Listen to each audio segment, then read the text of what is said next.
Nu ko, man ir 50 gadi. Es arī saucu kopā jau ar pusšitiem trījotiem dēļ. Nu labi, nesaksim visus trījotiem, jo visi idioti nav droši. Bet tā, kas valdībā būs, viņi apmēram manu vecumu, varbūt daži bišķi vecāki. Es vienkārši nesaprotu, kas ar viņiem notika. Tad, kad viņi bija jauni, džeki un vispārējais. Nu, viņi tā arī teica, es šitās te figņas netaisītu un tā tālāk. Nepieņem tādus stulbus likumus. Tagad viņi dabūna kaut kāds deputātos tiek pipeci. Uzreiz viss aizmirstās. Un kļūst pa vecām pensionāriem, Viņi, cīnās pa hrenu, viņi zina, ko viņam, pa ko. Pat nav viņam īsti skaidrs. Šobrīd viss pašvaldības sola zelta kalns, piemēram, sabiedriskā transporta uzlabošana. Kā jūs varat aizieties uzlabot, ja valstī vispār ir pilni 200 parādiem? Sasolījām, tas viss uz kādiem muļķiem jūs balstīties. Uz pensionāriem, tad pensionāri vispār neko nerisina. Tā ir daļa, kur vienkārši sēž uz to cilvēku, kuri šobrīd strādā, uz viņa rēķina. Viņi tur sēž un šo viņiem, ja mēs pieņemsim pārtrauksim strādāt, viņiem nebūs pat ko ēst. Bet par tādiem cilvēkiem kā mēs, tieši tā strādājošā daļa, kas ir pasaules, valstī. Davai, nebrauksim tālāk pa civilizētām valstīm. Reku ir, viņi vienkārši, ak, Dievs, cik es garš, gari dirši. Labi, davai, Un, ja nebūtu tāda kā mēs, strādājošā daļa, tad pensionāri vispār nosprāgtu. Bet, ja kaut kāds sūdzeks savārīt vai par kaut ko balsot, to viņi uzreiz izlien kaut kurienes. 50 tūkumā bija reāls gadījums, kad vajadzēja pārbūvēt, vajadzēja balsot par šitoties strūglaks pārbūvu. Kā es rādās muguras, tāpēc tur man viņi ir. Par strūglaks pārbūvi, uzsākīt jaunu strūglaks, tāpēc tiešām viņi novecojas un izstāsta 91. gada mēslu. Tāpēc, ka te vairāk bija Džeka Bembiem braucamiem un Mercedesiem, viens uzam galvu daudzību, 90. Briesmīgi, protams.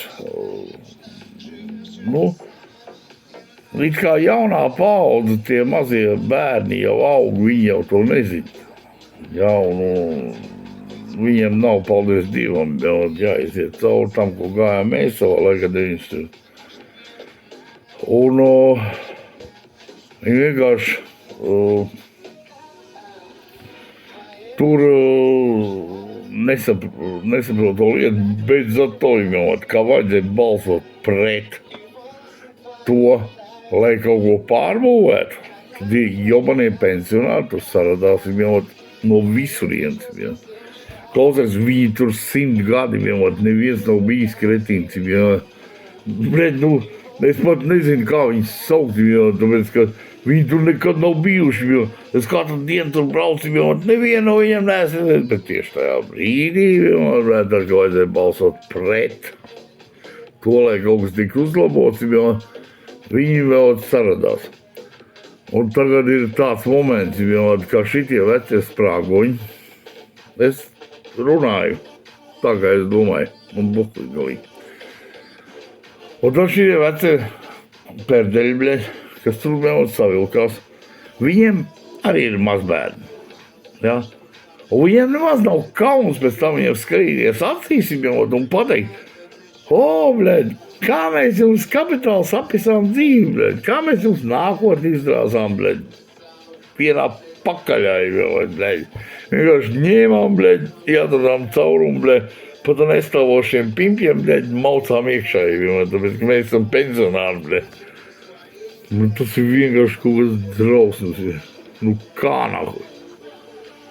Bļeļ, un mammas vienmēr taisot, šitos te sprāguņus pie saviem bērniem, ja? Nu, pie savām vecākiem, ja, saucamajiem, ja, reku tev vecmāmiņi, ja, kartupeļu biesmu uztaisīja. Tu, bļeļ, vecā kucim, ja, pasaki saviem mazbērniem, kā tu izstrādās viņu dzīvi, ja, nākotnē, ja. Tas ir vienkārši vāks. Tā, vēl viens variants, kas man interesēja, ir šobrīd tas eksamena kritērijs. Tā, es tagad vienkārši skatos, man uz datori uzlikts tāpat rusiņām visi tie problēma kaudzi, kas mums ir reāli valstī, ja. Un piemēram, tas ir bijis, nu tāds dolbajups, nu reāls nacists. Jā, viņš ir reāls nacists. Jo, principā tā, nacists nometnēs bija kā. Ja viens pārkāp kaut ko, nošauj viss, ja. Viņš dara principā jau to pašu variantu. Viens dolbajops sataisa avāriju kaut kur Liepājā, visā valstī ir jāiepīsi agromnākie nodokļi. Ne nodokļi, bet tie sodas reizes pizdāja. Bļeļ, dolbajops būs vienmēr. Cilvēciskais faktors ir reāli, viņš jau tādu nezina. Viņš jau nacistu ģimenē ir audzis. Viņš jau nezina, ka ir cilvēciskais faktors. Cilvēciskais faktors būs vienmēr. Cilvēka faktorā būs. Tād, viņam uz sitienu varētu pateikt, davai noliec eksāmenu, kaut to teorētisko. Viņš ir nenoliks, viņš apdirsīsies uz pāris jautājumiem. Bet tālo no saviem meistaru, zinātāji, es vispār nesaprotu, kā vēl universitātei šito idiotu cieši. Nu, vienkārši, tur bez komentāriem, tur ir vairāk emocijas nekā ir atbildes. Vot, tā, pagaidi, ja es paskatīšos, ja es daudz esmu sarakstījis, un man ir pašam jāizvelk no visu šitā te, kas ir mans raksts, kaut kāds valdība, valdība ne, bet vienkārši jau. Tā, paaugstināšana patiesībā pensionāri neveido Latvijā ekonomiku. Tie parasti hienci, kas arī naudu nost. Bet valdība, cīnās par pensionāriem, ja? Bet par tiem cilvēkiem, kas reāli ceļ valsts ekonomiku, ja? Un kuri varētu strādāt. Tas ir poheri. Tad vēl ir otrs variants. Ja ārzemju uzņēmumi nāca Latvijā iekšā, viņi saka, vai mēs uztaisīsim savus milzīgās rūpnīcas, milzīgos, ļoti labi. Mēs uztaisīsim rūpnīcas. Nu kā, viņi ieved savu preci, mēs viņu uztaisam no tās preces reālu produktu, viņi savāca. Mums atstāja algas un viss, un tā ir reāla peļņa valstī. Tāpēc, ko mēs uz lauku diršot, jo mēs neko nenopelnīsim. Toreiz, ka mēs uz lauku tā paša, lauku būs uzvārulēt rūpnīca, mēs pastāvēsim, mēs nopelnīsim, ja paķi, štukskujam. Un, nekas nav vajadzīgs. Tagad es šogad skatos arī no 1. maija, parasti katru gadu Rīgā, Daugavā tie kuģīši stājās, tā Vecrīga un kā viņi tur nosaukumi bija. Hujaks šogad nav. Izrādās, ka viņiem ir izdomāts piemaukt šito te nodokli par stāvēšanu. Jovani nasosim, kādi debiliķi viņiem jābūt, lai kaut ko tādu pieņemt. Tāpēc, kad jebkurā valstī saprot, jo vairāk būsim jau šitie te, vairāk būs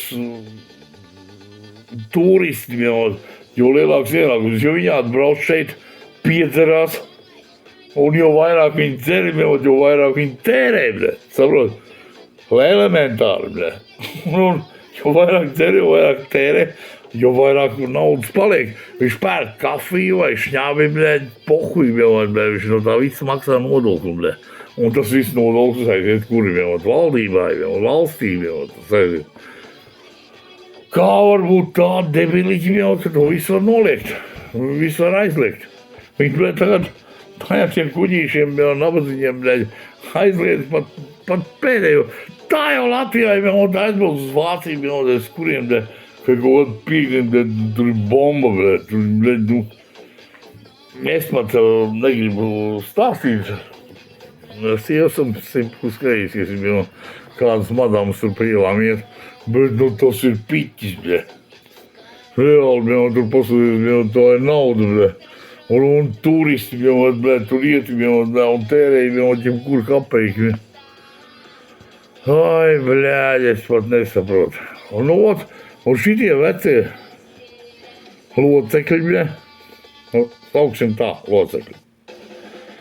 Viņi, tad, kad bija jauni, tad, kad viņiem bija tāpēc, kā mani, 20 gadi, viņi tur ar močiem brauc, locīja numurs augšā, lai menti nenoķer, un visu kaut ko.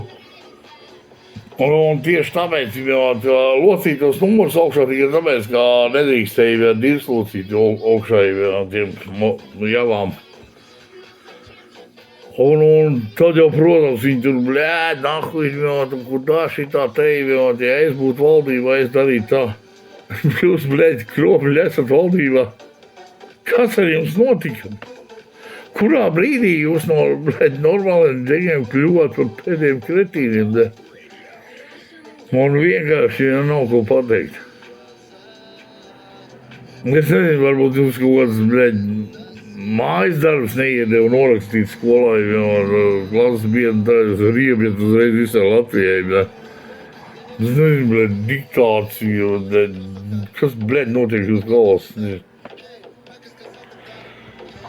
Vot, apmēram tā ir viena daļa, ko gribās izteikt. Neko. Paskatīšos viņu. Savākšos viņu, uztaisīšu vēl kaut kādu video, ja gadījumā kādam tas būs pieņemam. Vai turamies, saprot, ir viens tas variants, kad ir visu laiku žēloties arī nav pareizi, jo tu domā, ko tu pats var izdarīt valstī, vai vienalga, kaut kam tur ir. Bet cilvēkiem ir tāda bezzīme, ka viņi jau stād vairs vispār uz to nerēģēja, tāpēc, ka, ko to valstī izdarīt, kur tev, reāli, liek ukājiem, tu nospļaus pa tejiem, Es ar Rinkeviču, kā es runāju, tieši par to, kad mums pašiem iedzīvotājiem vajadzētu kaut kādā veidā pašiem arī celties kājās un kaut ko darīt. Bet te ir tāda situācija, ka es tomēr nolaidu rokas. Kur nahuj celties? Te jau nav kur celties. Sēžam nahuj. Labi, dai.